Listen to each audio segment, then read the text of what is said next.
Twerky. All right, imagine, if you will, your life debt-free. The house is paid off, the car is paid off. You have the money saved for your kids' college accounts. Wake up, Kim! I know. It's a dream, but it doesn't have to be. Nearly 75% of us envision ourselves debt-free and with stellar credit.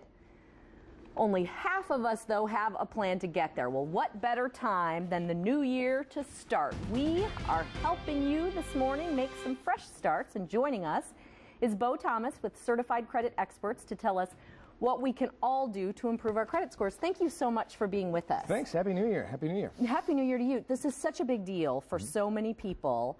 And your first bit of advice is the obvious one, but he has some really surprising tips as I kind of looked through this. But the first one is pay down those cards if you can. Yeah, really, that's one of the most simple and best things you can do is pay down your cards as close to zero as you can. And actually, if you leave a little bit of balance, it's going to score better than a zero balance. Oh, really? That's interesting. Okay. Now, you're saying ask your current credit accounts for limit increases. Yeah, even if you can't do on the funds to do step number one, go ahead and move on to step two, which is call your current creditors and ask for credit increases. That's going to be the same as if you're paying your balances down. Okay, so, and that'll boost your score? Absolutely. You'll have more available credit, which your utilization ratio will be lower, which sounds technical, but it's as if you have more available credit and a less balance. But it works. And do most credit companies, will they if you're good about paying your bills on time and things like that, they'll go ahead and boost that limit for you? Absolutely, especially if you have a balance, because they don't want to lose your business. Okay, very good. Number 3. Don't close old accounts. Yeah, this is definitely a don't. This is a mistake I see a lot of consumers do when they start this process to try to repair and improve their score as much as possible. They go in and they close out a lot of old accounts they're not using.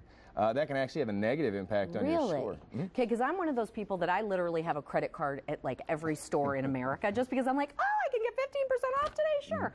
But I pay them off, you know, but that's okay. Yeah, that's okay, and those accounts are really going to help your score raise and keep improving, because your average age in file is a really important part of your score. So the older the account is, the better it is. So definitely don't close those.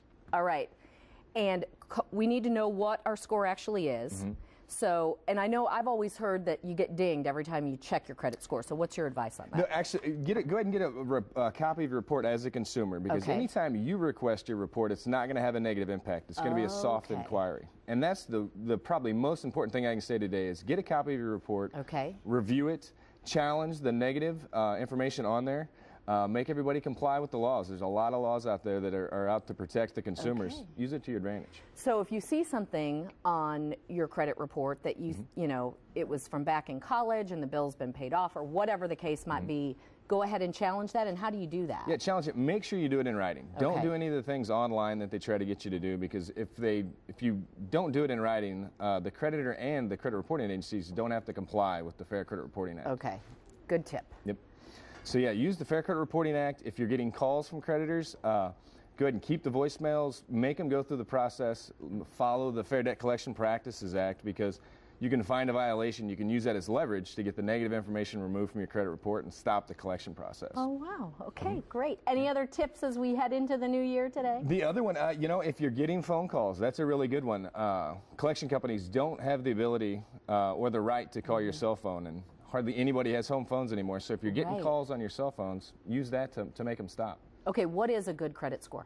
A perfect credit score is 850. 740 is as good as you need to be. You're going to get everything you need with a 740, so do everything you can. Remember, it's the most important 3-digit number of your life.